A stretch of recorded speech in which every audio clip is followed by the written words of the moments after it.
This is episode 2 of the Lip and Putts podcast here in the Better Rate Mortgage studio at Woodward Sports. Sam, we're back for another episode. I would say episode 1 was pretty successful based on what our friends and quote-unquote fans, I think we have fans now. Yeah, I think we can say that, right? Yeah, no. Great to be back here for episode 2. Thankfully, we're recording here on a Tuesday, not Monday. You and I were both in a little bit of rough shape, from the weekend, but back and better than ever, baby. We have a lot to discuss. A lot of things that broke literally as we were recording last week, and then obviously a lot more news has come out from it. But obviously a great weekend to start. So yeah, my liver is hurting bad. And I know a lot of people were following us on social media. They knew what we were getting into with the Mickey Slim Happy Hour up at Boyne. Great event. You put on a great show. You and shout out to Connor. Yeah, it's year 6 of doing it. It starts to run on its own. There's been talk of expanding the field, which there's some logistical nightmares with that. But either way, it was a lot of fun. Always great when 20 guys can get up there, play a lot of golf, and do somewhat competitive yet fun drinking activities. So it was a good crew this year, though. Definitely a lot of fun. Yeah, I definitely had, like, Sunday scaries is a thing, and I didn't drink at all on Sunday, which I probably should have. It would have made you feel better. Yeah, a lot better. But, I had Sunday scaries, like, all the way through Monday last night. Oh, yeah. Today, I finally feel normal for the first time in a while. I think I'll have Sunday scaries till this weekend. Yeah.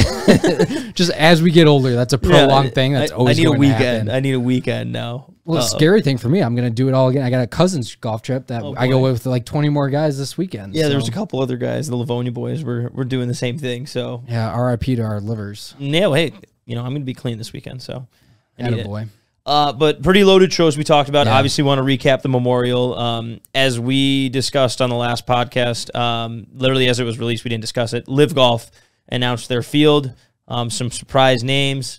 One that we mentioned on this podcast last week, not knowing, and James Pyatt. Yeah. And then obviously, so we'll give our thoughts. There's going to be a loaded probably show regarding LIV Golf, a few different things in relation to it as their first event's coming out. And then we have the RBC Canadian Open on the PGA Tour this week, as well as our Bogey Birdie of the week. And we'll maybe rehash a little buddies trip stuff later in the episode, I think. So just a little precursor for everyone here tuning in. Yeah, and that's what it's kind of crazy because, honestly, when we recorded last week, we didn't really have a lot of information in our hands about LIV Golf. Like, obviously, we knew this was something that was on the forefront. It was upcoming. But, one, we didn't know. You heard rumors of guys that were going to be playing in it. Obviously, you had guys that pledged their allegiance to the PGA Tour. Their fealty. Literally, within, I think, an hour after we got done recording, the entire field got dropped of who was committed to week 1 over in England. Yeah, then that's what, there was stuff about it. There were rumored names that you talked about. But, yeah, like, we had talked about and speculated James Pyatt's, like, rest of the summer, even playing, like, the Rocket Mortgage.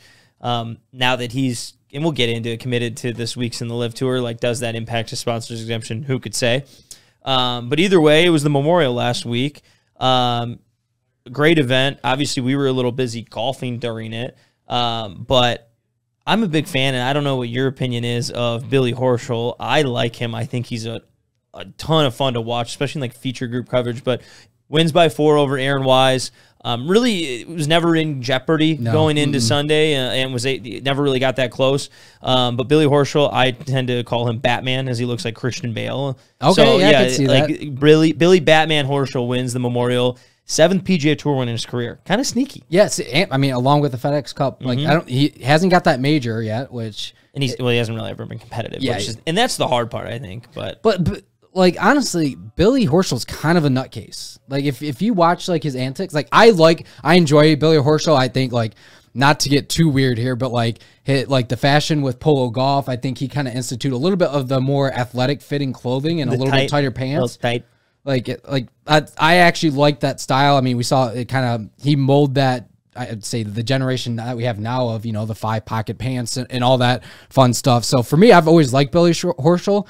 My cousin, who I lived with and is, like, the closest person, despises Billy Horschel. Like, I've never seen him talk about a guy as bad as I've ever seen him talk about someone like he does Billy Horschel. He does not like him one bit. He's, like, extremely polarizing. Yes. But, like, again, my whole thing is he's unbelievably entertaining to watch. Like, I would much rather watch him than, no offense, like, Scotty Scheffler, obviously way better. Like, I'm not going to argue that anywhere. But, like, if I'm watching feature group coverage, like, I like some sort of conversation going on, and or just like commentary, and he has commentary on a lot of shots, kind of like Jordan Spieth does.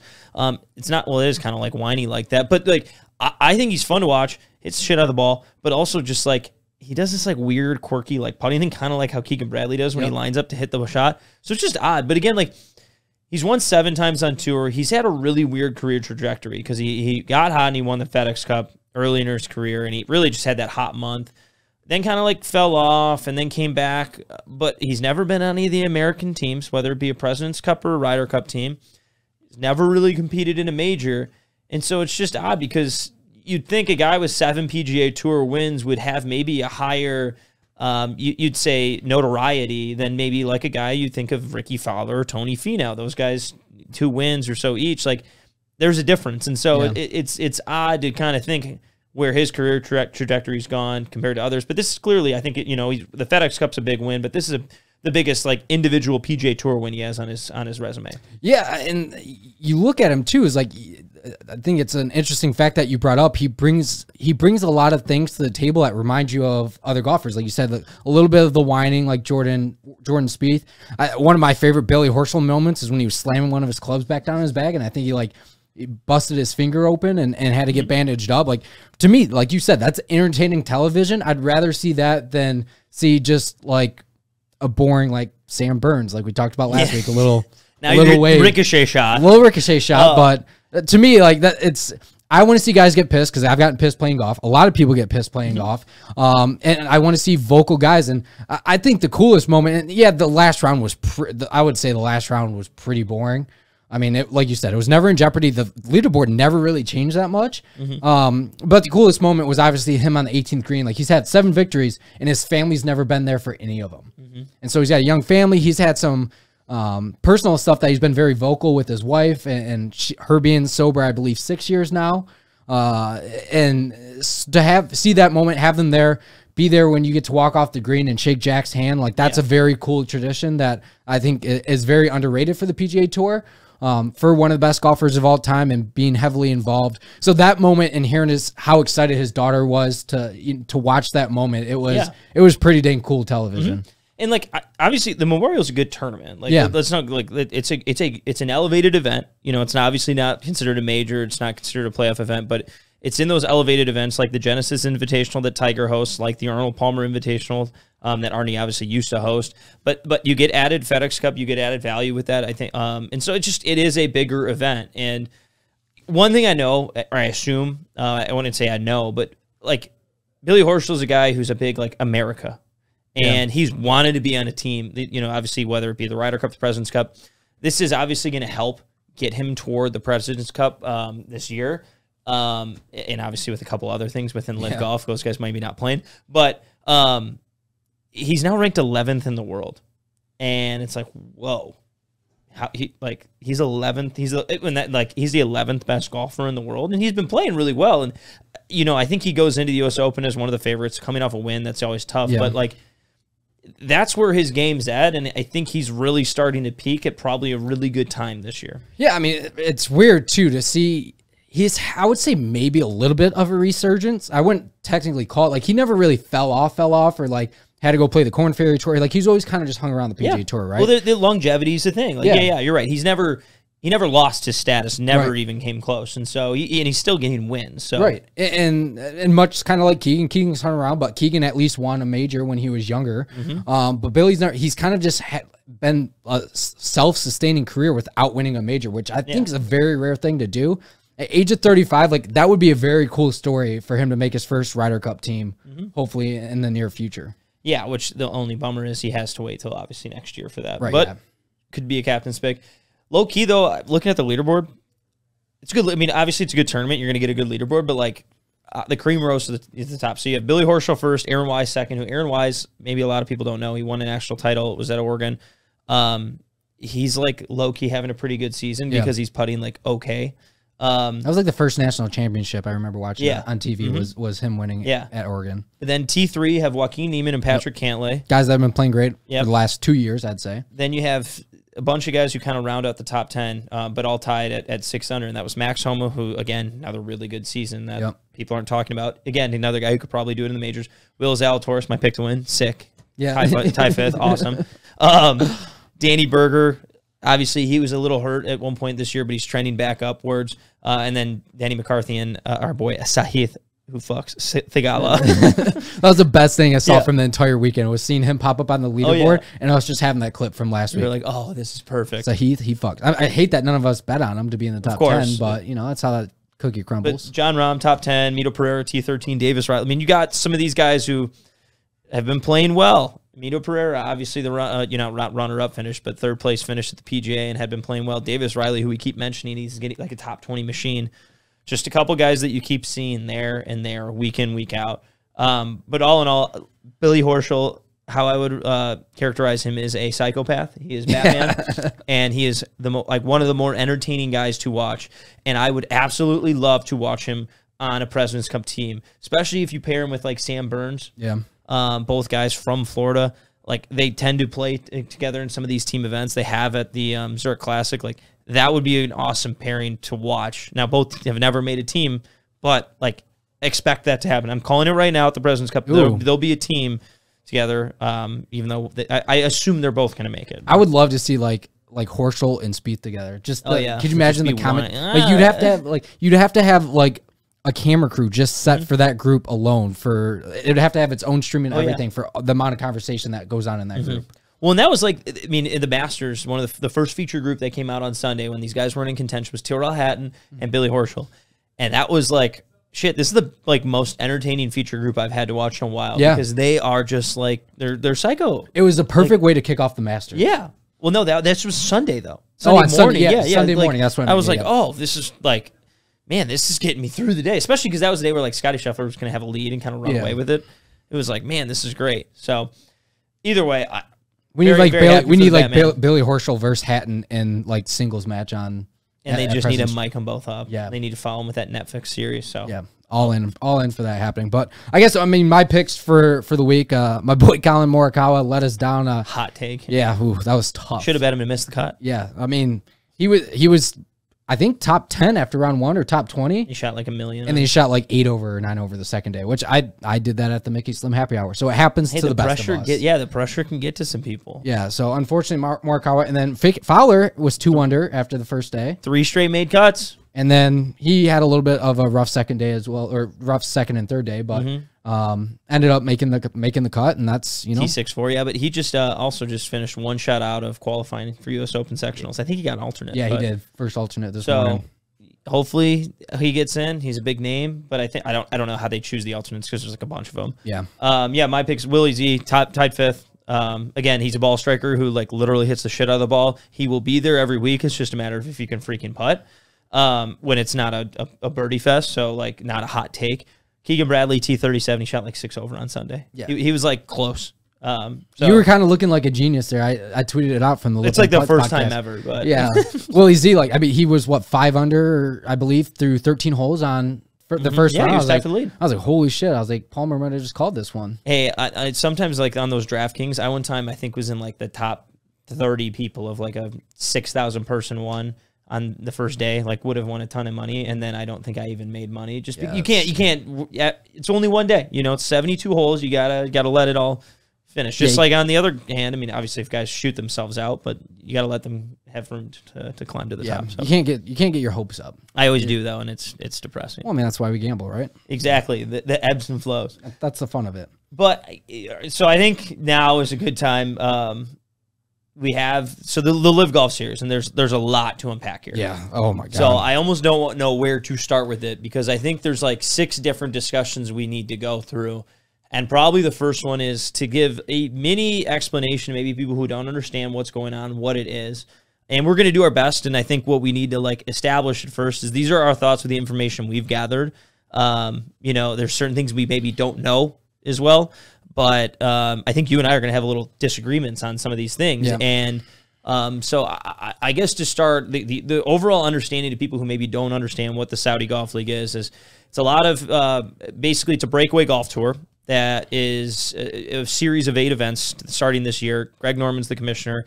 48 players will be playing in these events. And I don't think it's the same field every time, but it's going to be somewhat consistent. Yeah. Some of the players are players who recently resigned from the PGA Tour. Some of the players are up-and-comers like a James Piot or US Am former champs. Some of the players are from other existing tours around the world.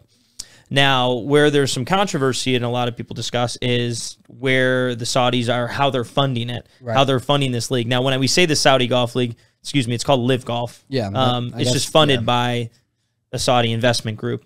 And LIV Golf, they're not going to be playing in, I don't know, maybe one of the events might be in Saudi Arabia, but it's kind of between London, United States, and stuff like that. And so there's a lot to unpack here. There's one, like, how do we feel about people breaking away from the tour? One, how do we feel about this back-end investment? But I guess, was there anything you felt that we needed to add regarding just setting the stage for what this is at first? Yeah, so I guess you got to talk about the big factor in all of this is the money, right? And that's where you're going to have a prize pool, I believe, of $25 million throughout the course of 8 events, which, I mean, that is a shit ton of money. Well, it's 25 each event. Yeah, 25 each, excuse me, for each event. Like, that is a shit ton of money compared to a lot of these purses that are on the PGA Tour. Like, well, with players was what, 15, I think? Yeah, and that's one of the highest ones. That is the high, yeah. So, and I mean, FedEx Cup winner at the end of the year, like season long, like you get $10 million, and you're going to be making almost half of that in a lot of these events. So that's a big part of this. And the whole goal is for Norman. He came out and said he's trying to grow this thing into like a real life tour. Next year, I believe they want to double events to 16 to 24. And that purse is only going to, he's looking for about $2 billion in funding going into next season. So this is kind of just the start of it, if they can sustain it the first year, which based on the names that we saw come off of the PGA Tour, like formally resign from the PGA Tour, like it sounds like this is actually going to work. Yeah. So let's start with last time we were recording the podcast, literally a week ago at this time, the names for this first event were released, and there were some expected names that we were anticipating were going to be on there in Charles Schwartzel, Kevin Na, just to give you a couple of the notables, Sergio Garcia, Lee Westwood, Ian Poulter, some of those guys. And then there were some surprises, and really the big surprise, James Piot was on there too. But I would say there was 2 big surprises. One, Taylor Gooch, that not a lot of people know, but he's a younger American golfer. He's definitely had a very successful season. And with the PGA Tour basically threatening a lifetime ban if you leave the tour to go join this, surprising to see a guy like that do it, especially because he has had success. The biggest surprise of it all, and really the biggest get, if you're talking about it from Greg Norman's perspective, was Dustin Johnson. Obviously, there have been rumors of Phil and other players, and we'll get to them. But Dustin Johnson, the big get. 2-time major champ, over 20 PGA Tour wins. 11th in the world. That was the large get, 15th, and it was something like that. I mean, it changes weekly, but it was reported he accepted an offer, I think 125 to 150 million, which if you're comparing that to Tiger Woods' career earnings on the PGA Tour, it eclipsed that. Yeah. So that is just hey, we're paying you to do this event, to be a part of this for us. Now, how they're funding that stuff, and is it a cash advance? That's stuff I have no idea, and I'm not going to pretend to know the ins and outs. But that was the big get. And so now it was like, holy shit. Okay, so one player took it pretty seriously, being a top player in the world. Now how do we feel about that? And so what's your kind of initial thoughts with Dustin Johnson specifically making this switch and going, what people are criticizing him for following the money? So I had to, it really took me some time to really get my thoughts together of what I thought exactly was going on. And, you know, from our standpoint, we knew the guys like Westwood, Na, all of these guys that were older in their career on the PGA Tour that are probably not likely going to compete in a lot of veterans. Yeah, like they're looking for a gap from maybe now until the Champions Tour. Although they probably won't have access to that now. Yeah, which they probably won't have access, but you can play golf another 8-10 years. If this tour survives, like you're going to take care of yourself, your grandkids' kids, your kid, like generations of your family, you're going to take care of. For me, I thought Taylor Gooch was actually more surprising. His name was never mentioned. Never mentioned. What? And like you said, he's what, mid-20s, late 20s, right around like kind of the same age as we are. So for me, like I was surprised to see a guy like that actually make the jump, because, you know, he seemed like he was on the brink of, you know, winning a couple of these PGA Tour events, being kind of a name on the tour. Like Taylor Gooch, how can you not be a name on tour with a name like Taylor Gooch? So, and he was starting to find some success. So that one was the more surprising one, just because he is so young. But from the Dustin Johnson standpoint, How can you blame these guys? Like, how I can't sit there and say that, like, if they're going to give you $125 million, like, you would have to win. Like, look at Tiger. I get the purses are bigger now, but Tiger Woods, like, just career earnings alone, not endorsement deals, was $121 million, and you're already eclipsing that. Like, to me, if you put, like, apples to apples, like, that's a no-brainer. It's a business decision. Yeah, so and that's where I think there's two folds here, and that's how I want to baseline my discussion about it. I think there's the morality sake of, like, hey, this investment group is funded or backed by the Saudi government, who has these human rights issues and everything. And again, everyone loves criticizing the people who are like, we're not politicians. Like, you and I are not politicians. We don't know world policy. I barely even knew what was going on, which is clearly some naivete on my part. And then the second aspect of it is like, hey, this is a breakaway tour, specifically challenging the PGA Tour. So I think we have to, like, back up and say, okay, when the PGA Tour said, hey, we are going to ban you should you choose to want to play in another event instead of playing in the RBC Canadian Open. For example, Dustin Johnson was an RBC brand ambassador. Correct. He chose, I want to go play in this LIV golf event instead of the RBC Canadian Open this week, opposed PGA Tour event that he is a brand ambassador for. Yep. Obviously, RBC then chooses to drop him, which we're not criticizing them or anything for that. But I think the challenge is like, okay, how do we feel about that? And Rory, of all people, kind of came out and he was like, hey, like, I'm not going to do this. I'm going to be on the PGA Tour. I care more about this, just like Justin Thomas, Jon Rahm, a lot of those big names, Jordan Spieth.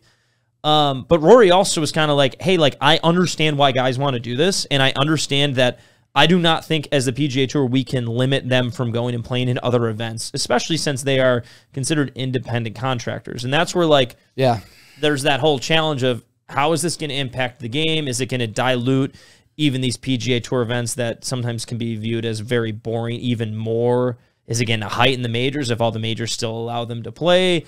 A lot of moving parts. So I guess your thought, like, I'd love to understand your opinion on, like, breakaway tours. Because, like, if this was funded hypothetically by a person in the United States or someone who doesn't have this back issue of you know, morality problem, you know, issues, what would be your opinion of the whole thing? Well, I mean, so my opinion as a whole, I don't think it'd necessarily be so much of an issue had it not be, I think 4 of the 8 events this year are being played on American soil. Mm-hmm. So you got one in, I believe, Portland, one in New Jersey, one in the final is at Trump Doral in Florida. They had the Bedminster in New Jersey and Trump Doral. Yeah, Trump's got 2. And well, at Trump course over in London too. This upcoming Centurion, week. Yeah. So I mean, Trump's obviously a big factor in getting these events to his course in general, but I don't know if necessarily it would have been as big of a deal had a lot of these being just played over in Saudi or somewhere over in Europe. I firmly believe it's not that much of an issue. But at the same time too, I think Greg Norman got the PGA Tour's balls in a vice when he realized, like, these guys are just independent contractors. They're not they're not by contract have to play your tour, or they're not in any sanction. But for the guys that have chosen to stay, I believe it's going to actually benefit those guys, because I believe one of the biggest complaints that you actually saw at Phil Mickelson, and a lot of actually tour pros have been vocal about, is we're playing on a tour that's governed by amateurs. There's no players union. There's nothing along those lines kind of, you know, guiding the game for these guys on tour.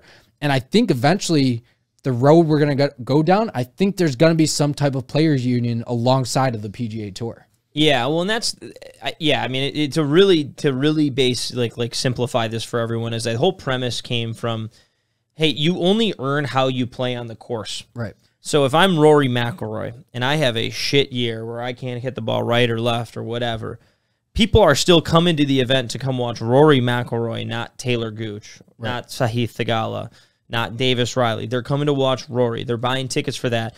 Sponsorships, companies are getting involved because of Rory McIlroy committing to the event.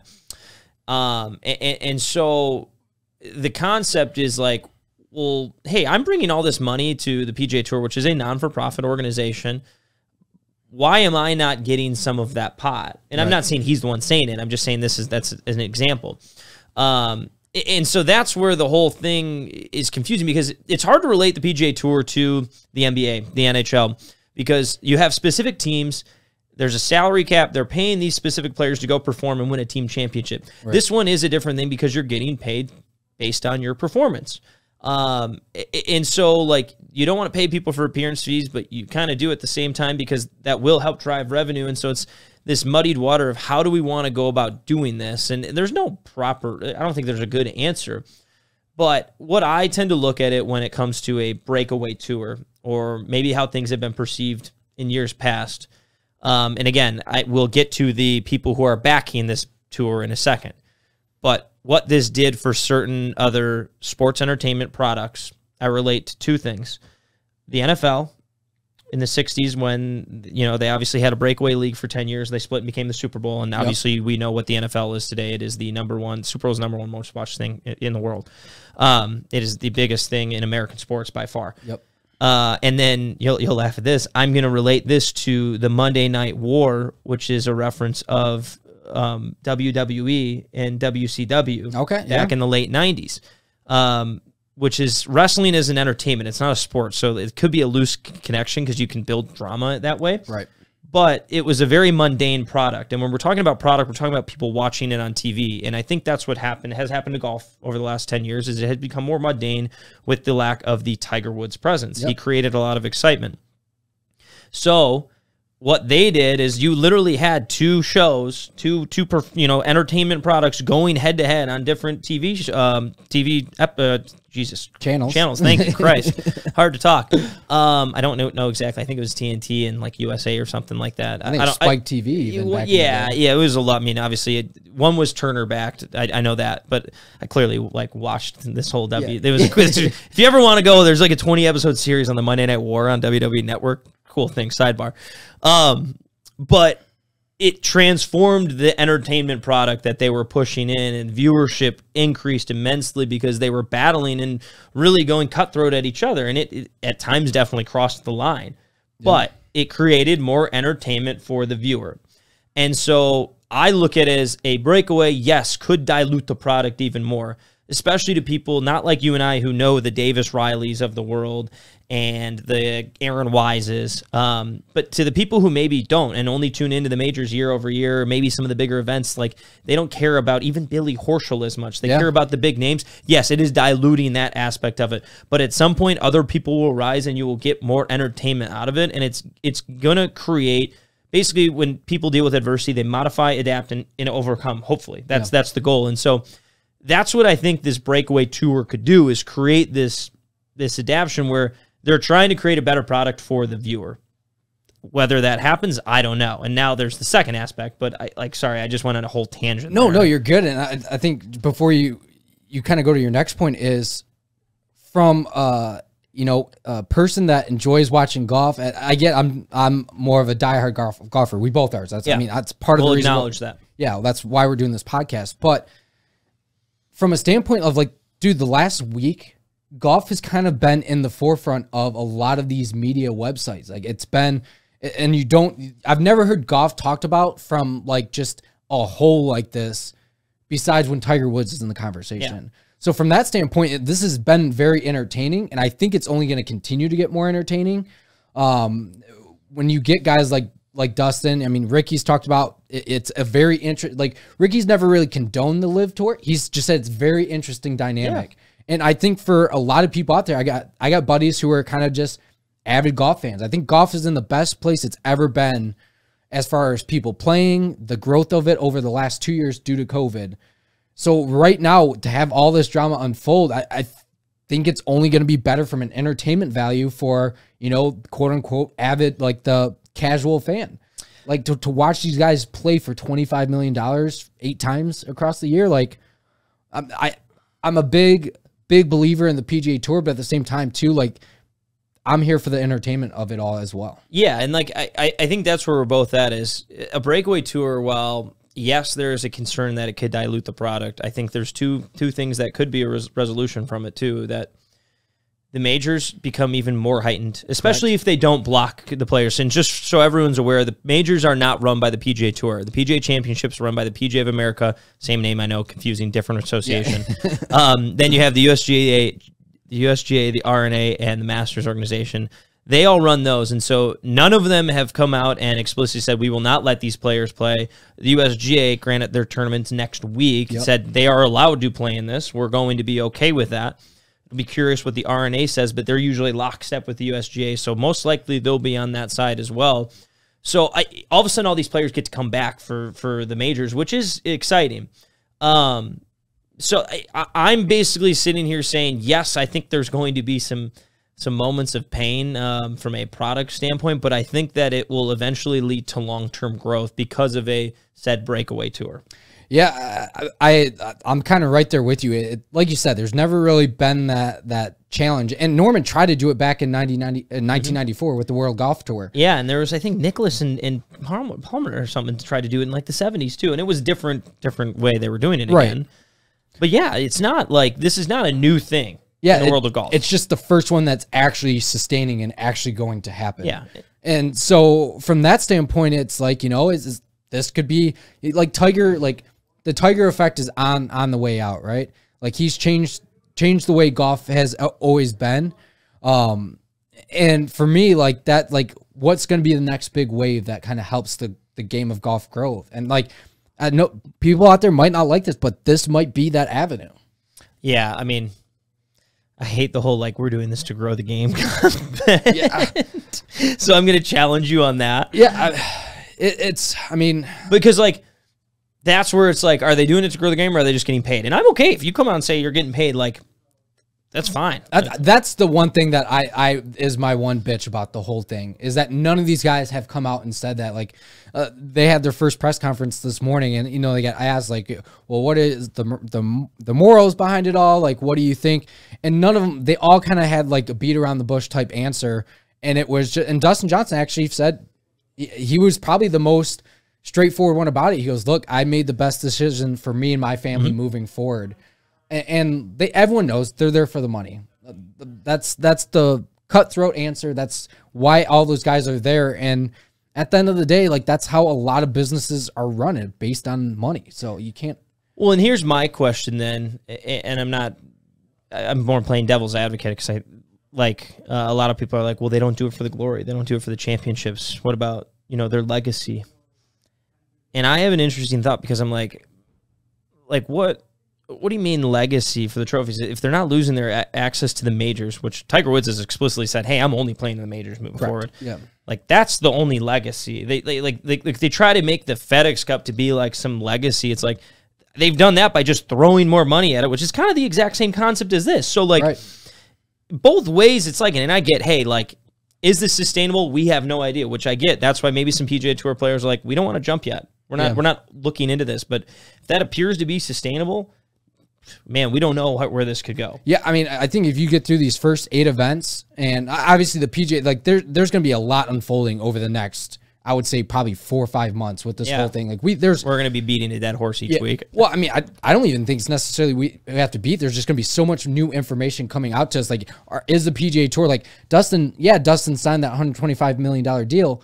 But for how long? Is it a 3-year deal? Is it a 4-year? Like we truly don't know. And they might not even know. Like, meaning not the players, but there's a lot of unanswered questions. When they were releasing it all of a sudden they released the team names today, which we'll get to it probably at some point. But let's talk about so Phil and Ricky then were released earlier this week. I think it was yesterday they announced, hey, they're playing in the first event, and Phil's obviously been out of the game of golf for a little bit.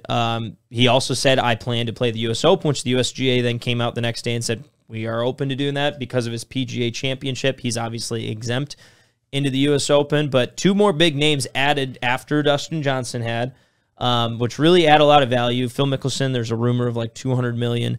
And a lot of things, and then you have Ricky Fowler, and I don't know what that number is, but the interesting thing I've had is Phil was reamed out, was blackballed from the PGA Tour, which I tend to look at and say, I don't understand why. And I, you know, the only thing I could understand is like, yes, he tried to start a break. He was a big, basically the puppet for the breakaway tour, which cool. But like the world of golf all like came out like this dude's a bad dude because of these gambling things and the other things. Like, you know, I don't want to sit here and like defend it because I know we have different opinions of film. And so I'm not going to try to defend all these different types of things, but like there are his own decisions, there are his own things that he has to deal with.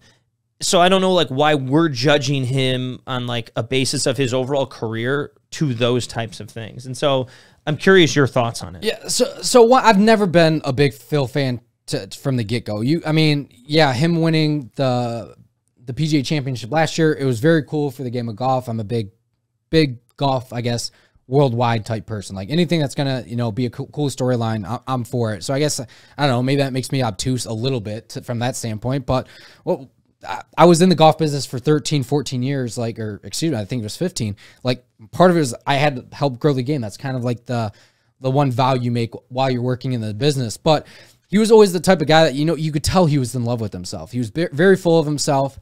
And I think the part where he got himself in trouble is when he came out and described the Saudi Golf League and why he's playing for these guys. He goes, yeah, we know they're murderers, that, you know, scary they're rapists, motherfuckers. They're scary motherfuckers. It was the way he delivered that message. He goes, yeah, we know they just killed an American journalist over there. Pretty much we don't care. They're throwing me money. And I think if that's not how he delivered that message, he never gets dragged the way that he did. I think if he comes out with like just an interesting opportunity, but same time too, he's always been a guy on tour that's been very vocal about his displeasures with the PGA Tour, and again with the governing body that, you know, is made up of amateurs and people that aren't actually playing in the tournaments or have played meaningful golf in their life. That's what he's been so vocal from that standpoint that, and I think he thinks so highly of himself that he felt like he couldn't do anything wrong. And I think that played a part with him winning the PGA Championship. He's on top of the world. You know, I'm so beloved right now. I'm the oldest major champion in the world. To me, if I can say whatever I want right now. And I think that's what backfired. And I think, I truly do believe if that's not how he delivered the message, with them being scary motherfuckers, with them being, you know, homophobic, with them, you know, not saying. I mean, they're like, call a spade a spade. They have human rights issues. Yeah, like Saudi Arabia has human rights issues. And I think if that's not how he addressed it, I don't think he gets the backlash that he did and has to eventually go into hiding for the last 3-4 months like he has. Yeah, and I guess like where I'm at is I don't know why that he felt the need to go into hiding. And like, again, there's the whole thing of he said he didn't think he was on the record, which I think you and I all know you have to explicitly say, hey, off the record. Yeah. I think where I go on the flip side of it is, and maybe this is where I'm naive and I'm curious, I might get dragged, but like a lot of people in the media, specifically I think Jeff Shackelford was the one who he had spoken to about the whole thing, have this like self-righteous attitude of like, how could you do this? How could you take the money? How could you look into these types of things, look at these types of people, how bad they are and everything? And I'm just like, I just think that there's more to things than like we're looking at from a narrow point of view in the way we perceive maybe how things are acted. And I'm not saying that I'm approving of what is reported of Saudi Arabia, because that's how it could probably be construed here. But I'm just like the way that other people have maybe approached it, and I'm not that you're not doing like the media, they're self-righteous, like, you know, why would you ever take the money? This is bullshit. I can't believe you're such a sellout. It's like, no, like it's a, you know, it's a society where people can offer you things to go do these types of aspects, and he's going to play golf, and it's all about playing golf. And I think what he did is he released this memo the next time where it was, you know, recently, I think it was when he announced on Monday he was playing, he was like, he didn't use the grow the game, which that would piss me off because, no, you're taking the fucking money. Yeah. We all know that. Yeah. Like you going and playing in the Saudi Golf League is not growing the game. Yeah. It's changing it. Yeah. And I think he kind of said, hey, this is a cool opportunity. It's a next step in my career. I think it's best for me and my family. If you want to read between the lines, I'm taking the money, which is fine. I think you just come out and say those types of things. That's where it like goes back and forth. And I like, again, I'm not saying I'm like supporting this thing, but the whole like self-righteous of like, oh my God, I'm such a better citizen than you because I would never do this. Well, it's like, well, we're not in the position to being offered $200 million. Like, right. That, yeah. And like, I'm not sitting here saying I would take it, but I sure as hell would do a lot of research into it. Right. So like, you know, like, I don't know. There's obviously a ton of complex aspects to look at this. And I want to get to the aspect talking about James Pyatt. at some point, because there's probably some certain perceptions of him going to do this too. But before we go to James, like, is there any other remarks we have about Phil? Like, I mean, I guess from, I guess the big part of this is the human rights issue, and that's where people always draw the line. But I go down the list of almost every country, and which country doesn't have its own rights issue? Like, some are greater than others, and I mean, up into 50, and I'm not making excuses. It's not me making excuses or justifying it all, but every closet has its skeletons in it. Like, everyone does, and to me, all this, it's business decisions. They're not thinking about anything that's going on with the Saudi government or anything. Like, yeah, people are going to bring that to the forefront to change their narrative of how they think. But I'm a type of guy, and I think kind of you are too, like, a spade is spade. If someone's putting $125 million, $75 million in front of your face, and if, let's say you take some time to think about that, I have to win X amount of golf tournaments over the next 5 years just to even come close to that number. Well, and that's the whole thing, the criticism of who the person is because they're taking the money. I don't know if it's truly fair. And I guess that's where I go on in this whole, like, what we talk about what Saudi Arabia is doing, this whole sports washing idea of, hey, we're changing the reputation of our country through this. Like, every country now we're getting into world policy, but goes through, like, a progressive nature in how they perceive everything, or how society acts. And so I'm not saying this isn't the way to do it, but, like, it's an aspect of the way the world is. And I think what we saw with a lot of other international big-name players, Louis Oosthuizen, Charles Schwartzel, Brandon Grace, Matt Jones, guys on the PGA Tour, Bernd Wiesberger, all these guys, which, like, I'm probably saying names people don't know because they're not, like, huge American names, but, like, I'm guessing there's a different perception of what Saudi Arabia is to other people not in the United States. And that's where I look at how the whole world has reacted, specifically the United States mainstream media in the golf world, ripping on these guys for doing that.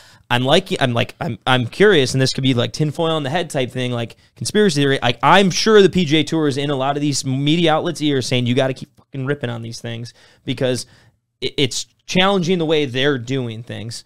But I'm always curious, like, and I don't know this, and I could probably do some digging, but, like, the perception and the world perception is different than I'm sure the perception here is in the United States.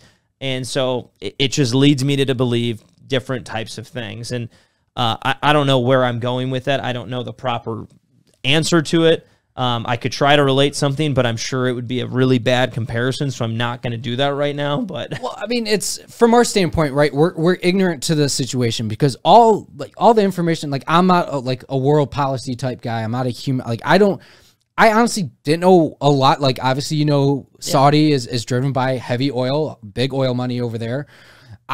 I didn't really know too much about Saudi Arabia until this kind of came to the forefront. Like, that's just me being ignorant to the situation. Like, I'm a sports nerd. Like, that at the end of the day, I'm not big in politics, even here in the United States. Like, that's on me. If you want to come at me for the blame I'm completely fine with. Like, that's just, I will say it as is.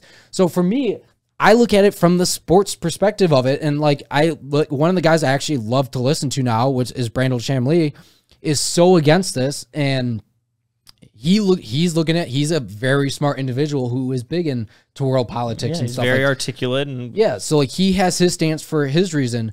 But I guess the question I'd have for you, Sam, is if you were one of these players, and let's say you're Taylor Gooch, that guy's very close to the same age as us. They come to you and say, hey, we'll give you your PGA Tour player. You're starting to have a little bit of success on the tour. Would you join LIV Golf? Well, then, see, that's a loaded question. Like, I'd have to do a lot more research on it. But like what all the PGA Tour players had said throughout the last couple, not all of them, but some of them, like specifically Ricky Fowler, it's clearly something entertaining I'd like to be interested in. And, it's something that we have to say. The worst player makes money. Like, there's no cut. Every guy gets paid for each week. Plus, there's these potential incentives on top of it, like we talked about with DJ. So, in Taylor Gooch's space or mind, like, he is basically saying, I don't want to bet on myself on the PGA Tour. I want to go do this to make more money. And I think there's access on both ways. I think another situation we could really relate, not we could relate to, but something specific is like a James Pyatt situation. He doesn't have status. And so this is probably a good time to transition to that is he's committed this week. And sure, like I read a Golf Digest article ripping on him going to take the bags of money and blah, blah, blah. But for everyone to understand how it is to gain status on the PGA Tour to work, you graduate college and you turn pro. Usually you have a certain amount of sponsor exemptions. You're exempt. You have 7 on the PGA Tour. Because of his U.S. Amateur win, he does have an exemption to the U.S. Open. If he stayed an amateur, he could play in the Open Championship, and then he would lose out on certain access for FedEx Cup points. But basically, certain things that like Matthew Wolff and Colin Morikawa did was they played after they graduated and earned enough points in the FedEx Cup to qualify, what would have qualified in the playoffs, so that gave them their card for the next year. So cool. They have status on the PGA Tour. A guy like Victor Hovland, top 5 player in the world right now. When he graduated, he didn't earn enough to get in the top 125 in the FedEx Cup, but what he did is he earned enough to get into Korn Ferry Finals, which is a blend of the PGA Tour players who don't make the playoffs and the Korn Ferry players who aren't in that top 25. They play for then status on the PGA Tour. Victor Hovland was in that bucket, was able to go to the Korn Ferry Finals and earn PGA Tour status that way.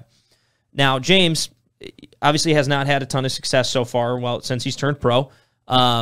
You know, he doesn't have, they implemented this new policy, the PGA Tour University, where you get status for some of these college players. He hasn't gotten a lot of status from that through his USAM, surprisingly. I don't understand how all that works, but I'm confused by it. So based on what he's looking at, it's like either, okay, I got to go like win to like one of these next 3 events to get some sort of status, or I'm going to be grinding down on the mini tours, or I can go take this potential opportunity with LIV Golf. And there was quotes of him after he got cut at the Memorial where he's saying, I'm playing with some of the best players in the world, like Dustin Johnson, Taylor Gooch, some of these other big names, Martin Keimer, major champions, Graham McDowell. I can learn from these players, and I can develop that way. Like, that seems pretty intriguing. Oh, and we don't know what his money is. There's been reports of it, but like, and I'm going to get some compensation on top of this. Like, man, that's pretty hard to pass up if I'm a player who's 23 years old trying to make it in professional golf. And we're talking about specifically in the scope of professional golf. I don't understand why anyone would be questioning that decision that he's making to go play in LIV Golf Tour. Yeah, when I saw his name, obviously it was a bit of a shock to see his name on that list. It's because, I mean, we have inside sources close to him. They didn't tell us anything. And one, they didn't tell us. But there's probably a reason. Yeah, which, I mean, probably smart. They didn't want Woodward Sports breaking the news. We're media now, so you got to watch out for guys like us. But from it, like, I think you laid that out there perfectly. If you're looking at that situation, like, even, I get he's the USAM winner. The chances him of making the PGA Tour are still so slim. Like, they are very, very slim. And if he can go out there and, like you said, I think last place at LIV Golf, like, gets paid at I don't know, $115,000 or something. Yeah, it's a good amount of money. Yeah, like something insane like that. Like, he could at least do that, play in several of these events, and, you know, he eventually, like, let's say this LIV Golf thing does work out, he may never even have to look back at the PGA Tour and go try to ground it out on the mini tours or anything like that. Like, essentially, he's and again, maybe he's probably never going to get major. Like I said, there's still a lot to unfold. Yeah, but we're speculating at this point what it could lead to because he's not a PGA Tour member right now. But if you can make hundreds of thousands of dollars or millions of dollars playing this event and playing golf, why wouldn't you? Exactly. With the opportunity, again, to learn from a lot of these guys. Yeah. Like, I mean, it's just, it's something that I think when I saw that quote, I was like, okay, like that's intriguing because I never thought of it. Like, hey, I'm going to go learn from Martin Keimer, 2-time major champion, Graham McDowell, U.S. Open winner, Dustin Johnson, 2-time major champion. Like, there's a lot of guys, Phil Mickelson, 6-time major champion. Like, you're going to be interacting with a lot of these guys here. So I'd like to think there's a lot of value in that. And I think the value I care about golf. Yeah, well, and from that standpoint, like, yeah, I get, like, from a monetization standpoint, yeah, like Phil obviously getting the bag, Dustin, some of these other guys. But for a guy like James Pyatt, Andy Ogletree, who won the USAM a couple years ago, he's also in it. Yep, he's going to be there as well. And again, like, I mean, no disrespect to Andy Ogletree, but since the USAM, yeah, when's the last time you heard of him? And he was quoted saying, "Hey, man, like, I don't have status. I'm sorry, I don't have a lot of status. This is going to get me the best opportunity to earn world ranking points, which can get him more status, whether it's into certain events or higher, higher priority. And so there is an inherent value in doing this. And criticizing them because they're finding an avenue to create long-term success for them while also developing themselves. I don't understand that. You even have guys who, like Peter Uihlein, he won a U.S. Amateur a long time ago. I think it was like 2011. He's doing that. So it's guys where, like, we'll see how it maybe unfolds toward the end of the year and if there's other guys that tend to jump. But what I'm really curious to see is we talk about Andy Ogletree, we talk about James Piot. There's a couple other players who are kind of coming out of college that I think they also got. I don't know the names. But how is that going to impact the PGA Tour moving forward? The PGA Tour, a year or 2 years ago, implemented this PGA Tour U, which basically was like the top 15 juniors and seniors of the year before get some sort of status based on their ranking. The top 5 get Korn Ferry status. The next 10 get some basically like half Korn Ferry status to some degree. Well, a lot of other leagues have a lot of different developmental paths, and they don't have to go just earn it right away. And I get it. It's golf. It's different than a team sport. But this is going to create, which we talked about, the PGA Tour to look at a thing differently because, shit, if I'm a sophomore in college and I go win the USAM or I have an opportunity to maybe go do this and learn from some of these players and develop, like, that's going to be very intriguing to do instead of maybe go to the PGA Tour moving forward. And I think it's going to create an avenue where they're going to have to really look at how can we help develop some of these young guys into, the PGA Tour and build on that. Well, yeah. Because not everyone's Victor Hovland, Colin Morikawa, and Matthew Wolff, who wins within their first year. Right, but PGA Tour is going to have to do something to market these, because like you said, James Piot, now he's going to be on this national stage. Like, that's another factor in all of this as well, too, is like, all these guys are going to be on that national stage. Andy Ogletree, like James Piot, like they're going to be at the forefront because of how the media is going to be all over this first event this weekend, and those guys are going to be there. So from their own personal brand, I look at it from a standpoint, you did see RBC just drop Dustin Johnson, but you know who didn't drop Dustin Johnson? TaylorMade Golf. See, he was at the press conference today wearing a big TaylorMade hat. And you mean to tell me you don't think TaylorMade said, hey, make sure you're wearing this hat during your press conference today? Because how many people are going to view that? It's interesting. Yeah, you're going to have some companies that are going to bail out, like UPS, I believe, did for Louis Oosthuizen and Lee Westwood. Yeah, they're both. So yeah, then that's going to happen. Yeah, but you're going to have other companies as well jump all over these guys. You're going to, and you look at like a logo on the chest for some of these guys around the sleeve, like that's $100,000 commitment. Like, yeah, well. And my whole thing is I'm really just curious, and I can't do this because, we live in the United States, but the perception of how this is, and I'm curious what it is outside of the United States because, like I said, the media here has been dragging these guys through the mud. Right. And maybe that's consistent amongst, but I find it hard to believe, and I find it like almost to the degree of we're almost getting brainwashed into like you need to buy into this is a bad thing. And so I don't know if it's a bad thing because of the Saudis or if it's a bad thing because it's a breakaway tour. Either way, I'm intrigued to find out. But the next thing I guess I'd be curious about is like there's going to be this legal battle. Hey, you're going to lifetime ban. So now you started seeing guys resign from the tour. Kevin Na led the way. Yep. Sergio Garcia fouled. Charles Schwartzel, Louis Oosthuizen, Brandon Grace, and then DJ. Those are the 6 names I know now. Phil Mickelson did not resign. Correct. He has a lifetime exemption at the PGA Tour or whatever. I don't know how they call it. He didn't resign. Taylor Gooch didn't resign. So it'll be interesting to see how does those guys who didn't resign get impacted on the PGA Tour, and then how do guys who maybe aren't current members, because you have to be a current member, like a James Piot and Andy Ogletree, who are not current members, how does that impact their potential exemptions if they can qualify for some of these PGA Tours and go Monday in or something? How does that impact them getting in to events moving forward? Yeah, like are you blacklisted? Like are they put on a list that, hey, even if they do Monday qualifiers, we're not letting you in? Like that's part of this package that we're going to watch unfold over the next. And I believe that's honestly what you're watching a lot of these guys do on tours. They're kind of just sitting back like, all right, we'll go play US Open. We'll still play the PGA Tour. Like we have our full status, but they're watching very closely how USGA handles it, how the RNA, like I guarantee you, if all of these guys can still play in all the majors every single year. Wow. Yeah, well, and that's the big thing is if they lose the access to the majors, then it changes a lot of things. Correct. But if they don't, I think then the PGA Tour is in a tough spot. Correct. And having to figure something out at some point, how to do it or how to incorporate it. Either way, it's a lot to unpack. But Do we want to go through the team names? I thought they were funny. Yeah, so now we're gonna make fun of it. Yeah, well, I guess we got to kind of set it up how the event exactly ran. So it was what 48 players are max right now for 48 players for this week 1, and I think it's kind of a fluid situation on how it's going each week. Yeah, it's ever it's not it's a draft every week. Yeah, so there's going to be team captains each week, and then the captains can essentially have a budget and buy and sell players to other squads. It's kind of like almost like an NBA or NFL or something along those lines. So there's 12 teams. 48 teams, so 4 guys per team, and they're supposed to be wearing matching colors and stuff, so you know who's on each team. Well, all the names got released today, and it was...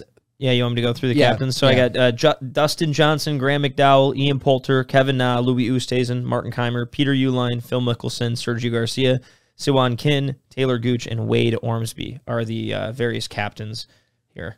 So yeah, and to me that sounds like all the guys that were initially like, you know, some of the obviously top ranked players and the guys that jumped on board. Yeah, first. The 2 interesting ones there, like I know who Wade Ormsby is, but outside like knowing the name, not a big name, and then I don't know who Siwon Kim is, but all the other guys are relatively bigger names. They all have team names associated, and then they're going to do a draft somehow. So I don't know how I want to watch this draft. I'm curious to see like what team, but I guess do you have a team that you're going to follow and you're going to like say they're my squad? I don't know. The best was the logos though. It does look like it's like the like a backyard baseball team. Like you're the purple watermelons again, like, or something like that. It looks like someone pulled like stock photos out of like Adobe or something along those lines. But which like we're gonna talk about like buddy strips at some point. But like it's almost like, hey, like if we wanted to do this for the Mickey Slim that we did, like because we had 10 teams of 2, like shit, we should have done that with clip art. But it was funny. Like it'll be better than I think it looks. But again, they're rushing this thing pretty quickly. Right. Do you have the list of the team names up in there? Yeah, there's the 4 aces, the Niblicks, the Majestics, the Ironheads, Stinger, the Cleeks, Crushers, High Flyers. That's Phil Mickelson's team. 4 aces is DJ's team. Yep. Then you have the Fireballs, Smash, Torque, and Punch. So they all kind of have to do with some sort of golf related thing. Yeah, I mean 4 aces. Obviously, it sounds like just a badass name. Like that reminded me of like, all right, these guys are like almost like badass fighter pilots. Like I look at it from like a military standpoint for whatever reason. And then High Flyers, like it reminds me a little bit of like the Sandlot. Like the exactly. PF Like, exactly. That's where I was getting from that. I love the Fireballs from Sergio's team. Yeah, no, I did like that too. I was like, part of me wants them to be out there like ripping shots of Fireball while they're doing They should get a sponsorship there, brand awareness. They might do it. But so yeah, it's curious. It'll be interesting how the draft goes. It's gonna be. It sounds like it's gonna be on YouTube, so there's no like you can go watch it on YouTube. It's a 54-hole event, so it'll just be curious how the whole thing happens. But I'm intrigued at least to say to say what's going to happen, and so we'll see where it goes. But basically, the $25 million purse for this opening tournament, $5 million shared between the top 3 teams, and then the remaining $20 million is handed out as individual prize money based on how you play in the event. So we'll see where it goes. The draft it looks like takes place in London this evening, so it probably already has taken place. So I'll try to see if I can find the teams while we're sitting here, but I'm struggling to find it all right now. But the interesting part to me is like, you know, the YouTube dynamic is we're seeing a lot of stuff go digital, like more online, right? And this wasn't picked up by a cable network or a channel or anything like that. It's all being done through YouTube. And you don't hear people grilling YouTube for doing business with Saudi, right? Not yet, but... Yeah, I mean, it's a free platform, and then you get into the whole like Twitter thing, and now we're going way down our exactly. But like we're a sports podcast. Yeah, I like to start those rabbit holes sometimes too. But you know, and they came out with their broadcast team, which it wasn't really anything special, but there was a few former Golf Channel hosts or one was like a Premier League guy from NBC. But, which I like for the record, if we're criticizing these players for taking the money and doing this, like. You should be criticizing everyone, which I'm not. Well, the guy that was Ari something, I forgot his last name. He does like the Premier League for the United States, like in United States for commentary for NBC. And someone found his Twitter from years ago, something bitching about, you know, the Saudi government and stuff like that. And they said, oh, well, what about the situation now? And he goes, oh, that was years ago, yada, yada, yada, like beat around the bush. And it's like, well, again, you get thrown the right money. Old takes exposed, man. Everything goes out the window. So it's going to be different. It's going to be like, I didn't think it was something I was really going to tune into, but the drama unfolding around it all, like how can you not watch it? Yeah. And it's different. It is totally different from what the PGA Tour has ever done. Like, you don't see team events along with individual events, but like, we kind of just played it, like you said, in the Mickey Slim Happy Hour, we played in an individual event along with a team event at the same time too. And it's a very cool dynamic because you could be out of the team event, but be playing good enough in the individual. So it's a different way to watch golf. And I think it's very unprecedented. Yeah. And so and it's led the PGA Tour to start discussions on some sort of team series, whether it be the fall or they're still workshopping it all. Yeah. But I know there's been reports of that. So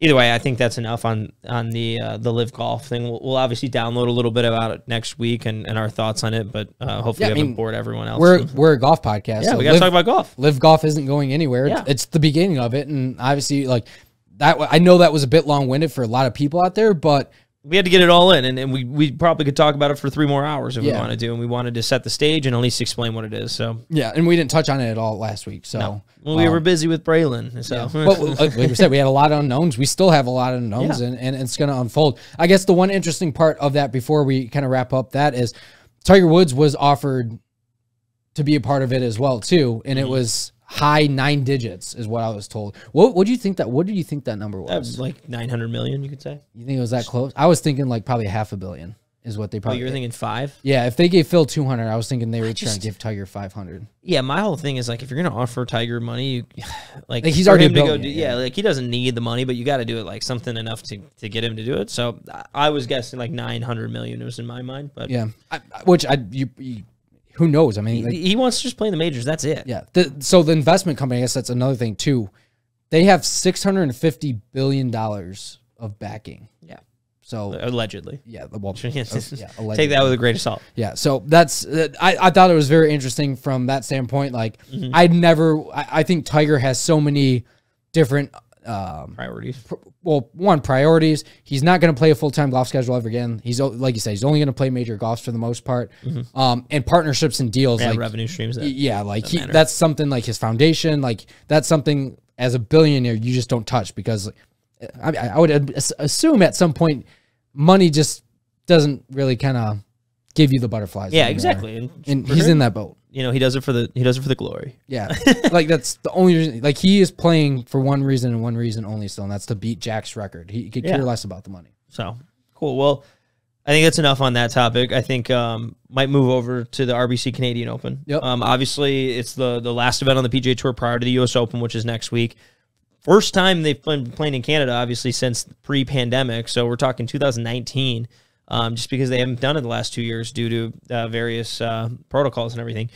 Pretty good field. You got Justin Thomas, Scotty Scheffler, Rory McIlroy, Cam Smith, and then some other, Sam Burns, Corey Connors, Shane Lowry, Matt Fitzpatrick.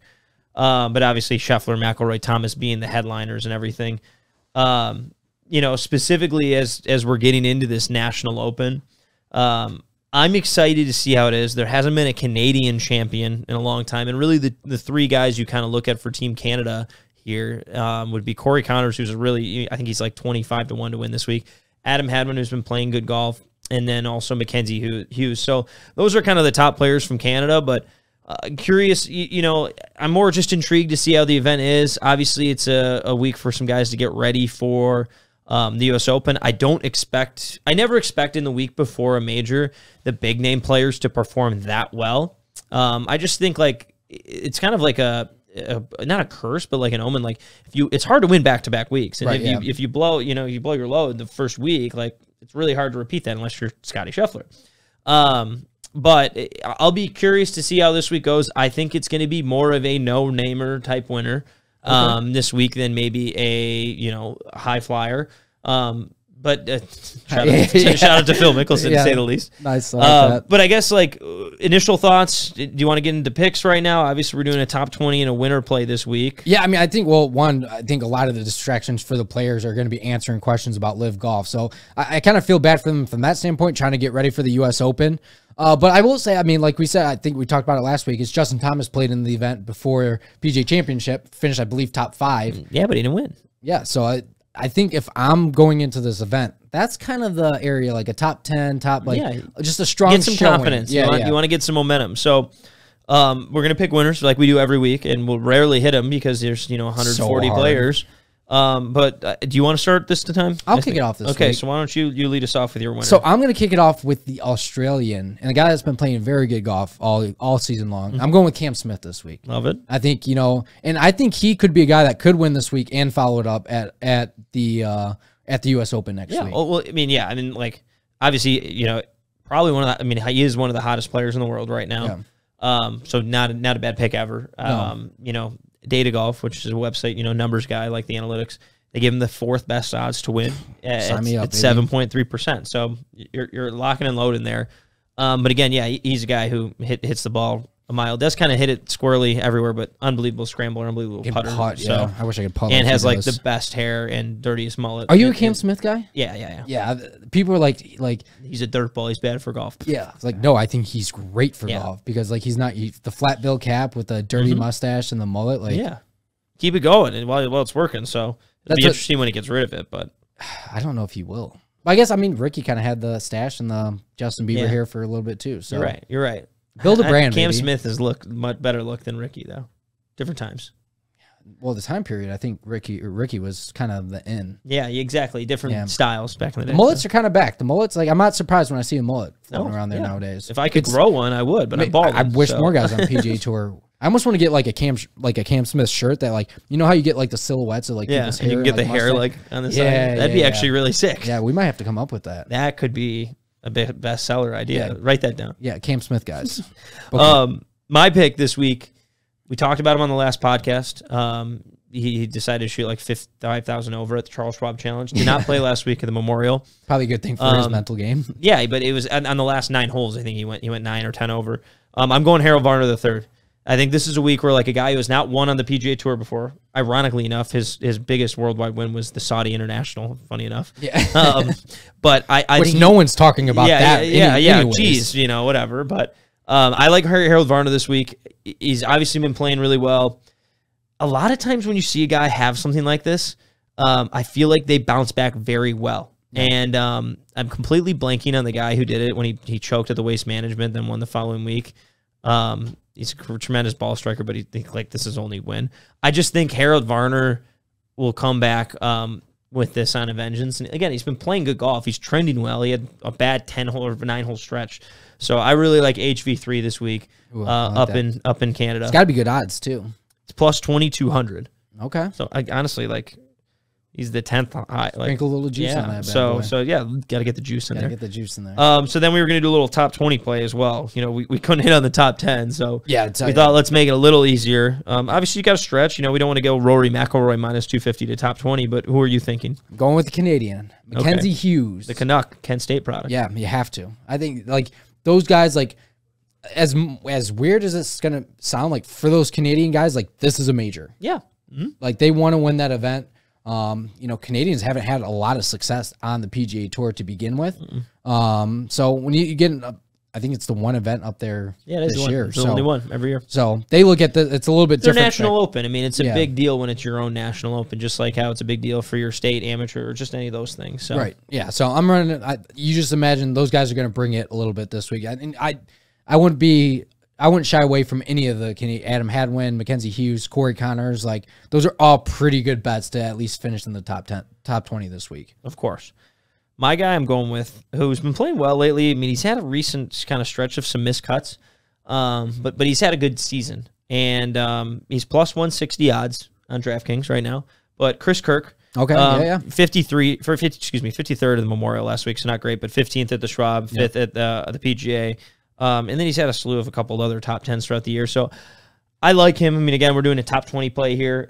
He is a good player. He is not an exciting pick by any means. No. This is a very boring pick. I was thinking of maybe going really high odds, but I was like, let's play it safe. Let's try to get a W here and carry some momentum into the big U.S. Open week where we'll probably have a lot more bets. Yeah, well, definitely. We'll do a bit more of a preview and picks breakdown next week. But from that standpoint, he's kind of another guy that's just kind of sustained his way on tour for a long time. Yeah, and he had the whole alcohol issue. So, he's bounced back with that, and he's obviously had kind of like a career resurgence lately, so that's really good. But yeah, how could you go wrong? Yeah, no, exactly. It's easy to root for the guy. You know what we probably should have done? We probably should have done some LIV golf picks. Oh, we don't even know the teams though. That's the thing. Yeah, that is true. Yeah, but I mean, we could have done an individual. Okay. Just you pick one guy to win. Just right on the spot. Dustin. Sam Horsfield. That's my pick. That would be unbelievable. Sam Horsfield. I went the very. Remember that name. Yeah. All right, cool. So, obviously, kind of getting to the end, but birdie and the bogey of the week. We want to touch on one course that you weren't able to play. I was able to play. Yep. And then, obviously, we got next week U.S. Open, so we want to kind of get the people out so we have a little bit of stuff to talk about next week. But yeah, you said you had your birdie and bogey of the week. Yeah, I'm ready to rock and roll. So I went to, actually, after we got done recording last week, I went to the Tigers game. Was first just kind of on a whim. Girlfriend and I went out there. First Tigers game of the year, we were out. There's nobody there. We were out in right field, bleacher seats, went down to the front row, nobody. Back to the days of where you could go sit wherever you want. No one raises an issue. We're sitting there in the front row, and I think at the start of third inning, this guy, his wife, and their little kid come down, and they got a certificate for the first Tigers game. I was like, oh, what a cool story. I look over, I was like, I double take. I was like, wait a minute, I know him. Justin Applicator come down and sits in the front row in right field. Like a former NHL He's Red not Wing. in the suite or anything. Yeah, like he's got his kid out there. His wife's having a great time. They're just enjoying the day.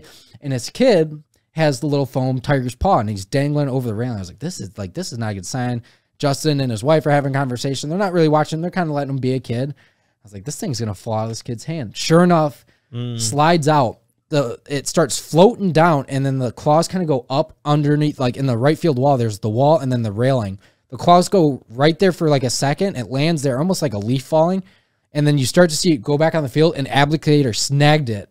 And like pulled it. He is. Yeah, and just snagged it right before it fell on the field. Before they would have had to call like a timeout, and someone had run out. So birdie of the week goes to Justin Applicator for the unreal snap. Muskegon man too. Yeah, Michigan man. So yeah. That is my birdie of the week. All right. You want to go straight to my bogey? Yeah, go straight to your bogey. Four Loko, bogey of the week.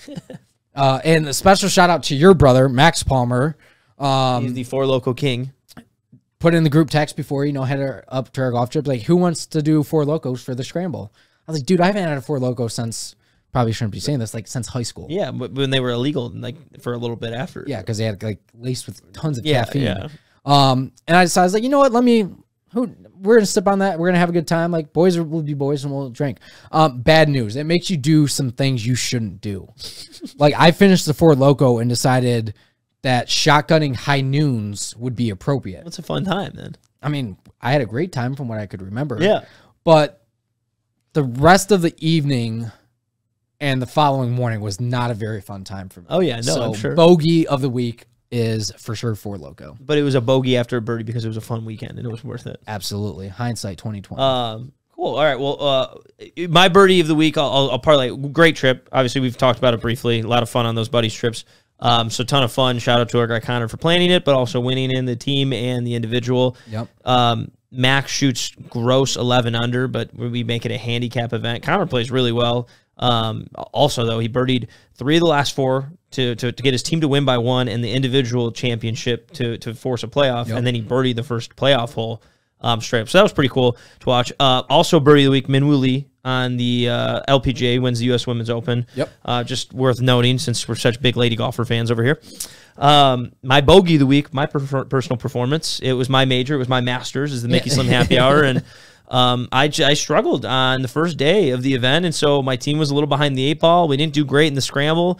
Was able to get it going on the final day, but just didn't play well. And that's how the cookie crumbles sometimes. So yeah, I guess we were kind of flipped. I played pretty decent at the front 9. I played a little hairy at the Moore. Yeah, but I did what I do on the back 9 at that place. You tear it up. The back 9 at the Moore course at Boyne. It might be my favorite 9-hole stretch of all time. The last 2 times I've played it 2 under for 18 holes. Yeah, see, my average on number 10 specifically in the last 2 times I've played number 10 is 2 triples. So it's just easy hole. No bueno. But no, a ton of fun. But I really wanted to highlight it. Before we went up to Boyne, a couple of us went and played Belvedere Golf Club, which I think an article came out in the Detroit Free Press literally this week. I think it ranked at number 8 in the public golf courses. And so I'd played Belvedere a few different times. It's in Charlevoix, Michigan, where I'd played it in the summer. It usually been a little hotter, humid day. So the course was hot. It was hot. It was a long day, usually in the past, and it had been wet. This time I had played it, it was like 65. It was sunny, but there was some wind. They hadn't gotten a lot of rain.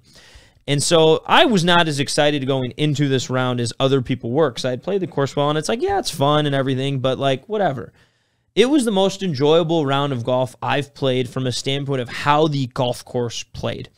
It was firm. It was fast. You kept the ball on the ground. You know, you're not stopping it right on the green in the air. You're playing for bounces, which personally, in my mind, I think that's the way golf is meant to be played. You're hitting a lot of creative shots. You're thinking not just on where the ball is going to land, but how is it going to react on the greens. And it created a lot more fun around a golf course that is an old style design, which is really cool to some of the golf nuts, golf architecture nerds out there. But also, it created this different aspect of how I've played that before. And I was playing with 3 of my buddies, but it was truly a remarkable amount of fun when it came to just figuring out how to go about playing different shots that I was looking at. And I played well. I mean, it wasn't like some people always say, if you play well, you like the course better. Yeah, of course, usually. Yeah. But like, I didn't play really well. It just, I looked at my brother and I was like, man, this is like one of the most fun rounds I've had on a golf course in a long time. And if anyone's played the loop, it was similar in firmness to how the loop is, where you're rolling balls up, you're hitting a lot of Texas wedges, putters off the green. You're not hitting these flop shots because you need to control not only where the ball is going, but you're thinking kind of a couple steps ahead of, hey, I don't want to hit this directly at the hole because it might roll off the green further to the left. Instead, I'm going to play out to the right and give myself a putt or a chance or use the slope. It just was a lot more fun in that aspect. And it was a windy day, so it felt like I was playing link-style golf, as close as you can get to link-style golf, specifically here in Michigan. So kudos to Belvedere. If you're ever up in Charlevoix area, obviously try to get out there. The staff was great. It's a really small little clubhouse, semi-private place, so you can go and play there. But a lot of fun, and I recommend anyone who's going up there to get out there. It's where Tom Watson used to spend his summers as a kid. Oh, okay. I did not know that. So I actually looked up some, like, I like to look always at like the course architects, you know, of these places. And so William Watson is a guy that was a course architect for Belvedere. And some of his famous designs are, you know, the Olympia Club, Interlaken, where Bobby Jones won the Grand Slam. Harding Park, side of the 2009 President's Cup. And the Colin Morikawa 2020 PGA. Yep.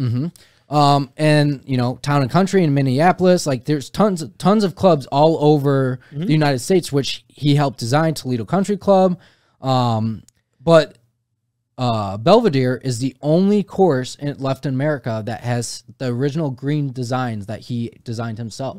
So it was funny to I was reading that as you were, you know, talking about the greens and how they roll out. There's a ton of undulation. Yeah, and that's a kind of from a Scottish guy who grew up link style golf was, you know, his background, and it's cool just to kind of hear that story relate with each other. And there's a creek that runs through the front nine, but not a lot of water hazards. You have a little bit of OB on some spots, but like what I look at it with a golf course, there was no signature hole, which I actually think sometimes adds a lot of value in a way of, we don't have one hole that you're like really excited to play. And there was a few that I always look forward to because they're a ton of fun. Like we had guys putted off the green down 40 yards on a slope on 16, if anyone knows that hole. But without a signature hole, you almost enjoy the whole experience instead of like look forward to getting to one aspect of the golf course. And then you like get to this high and it's like, okay, we hit the high and now it's down. So again, I shout out. I mean, it's pretty affordable, around $100, I think, just over. And so if you're ever heading up toward Charlevoix or up north, you know, I think that's as good as it gets. You know, obviously you're not getting any lake views like you do with Arcadia Bluffs, but it was a tremendous experience, and I want to go back instantly. So yeah, I wish I could have joined you guys on that and played it, but the man was keeping you down here at Woodward Sports. You know. Well, I guess the reason why I couldn't join you is I've got another golf trip coming up this weekend where I'm gone Thursday through Sunday of this week. So that played a big part. Yeah, I couldn't join the boys, and it's hard to just take a few weeks off at a time. At work, so I get that, and have no issues with the boss man. But I'll be going up to like kind of the same exit you get off at Boyne. We're going to Indian River, so we're staying right there at Indian River. We got an Airbnb up there with like 20 of my cousins. So it'd be a good time, and we've done this golf trip for 10 years now. It's in memory of my grandpa, who unfortunately I didn't start playing golf until like 2011, 2012, I'd say, like religiously. My grandpa passed away like back in 2000, but he was a huge golfer. So a lot of our older cousins, you know, started doing this trip in his memory. So it's been very cool to do it from that standpoint. And we always go up to this area. And I don't know, have you ever played the UAW Black Lake course? No, I never have. It is like a sneaky good track. It's hard. Underrated golf course in Michigan. Very underrated course in Michigan, but it's not very expensive either. So I'm looking for, I haven't played it, I want to say probably in, we've taken a few years off playing it, and I haven't been able to do that trip every year because of working in the golf business. So I'm a lot better player than I was the last time I played it. So I'm really looking forward to getting back there and actually seeing, like, have a better appreciation for it now that, you know, I've played at a ton of different places and really gotten to know the game of golf. So my goal is to not drink as much as I did last weekend.